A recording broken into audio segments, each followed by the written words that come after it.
you mentioned, I was going to ask anyways, we get pulled in a lot of directions.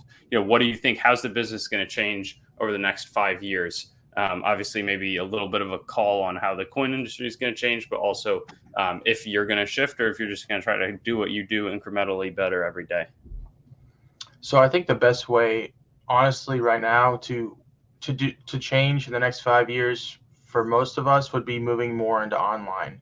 How can we make more content? How can we get more eyes watching what we do? How can we get more people involved in the space? How can we get them more excited about the space? All of that really can be done online, and it can be done for a fraction of the cost of a storefront.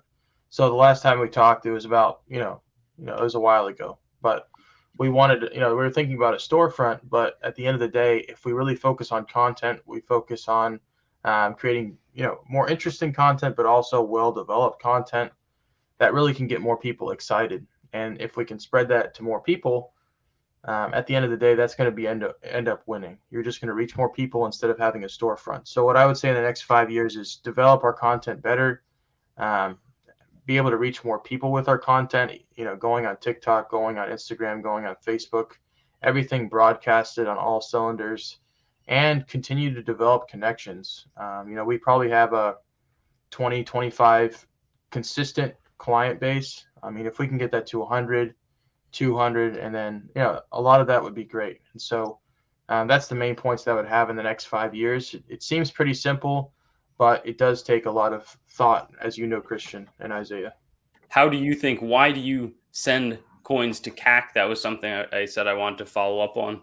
What's the advantage there? How important are you seeing CAC, as something where people are maybe only wanting to buy CAC coins? Maybe people care less. Maybe premiums are slightly up, relative to before COVID.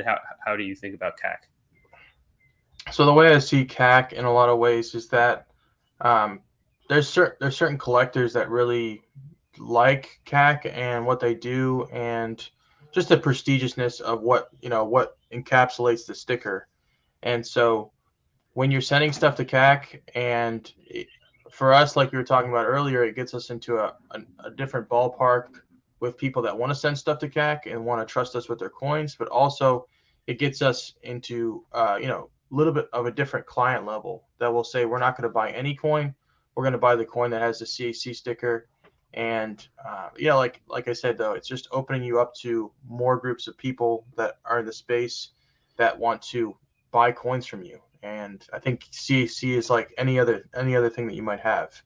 Say you buy Morgan dollars, 100 of them, or you have 50 of them, and then one day you say, "Man, I love that Mercury dime," and then you start selling Mercury dimes. It's the same way with CAC. Yeah, you're gonna buy some certain coins, but I think CAC can be like its own category sometimes for people.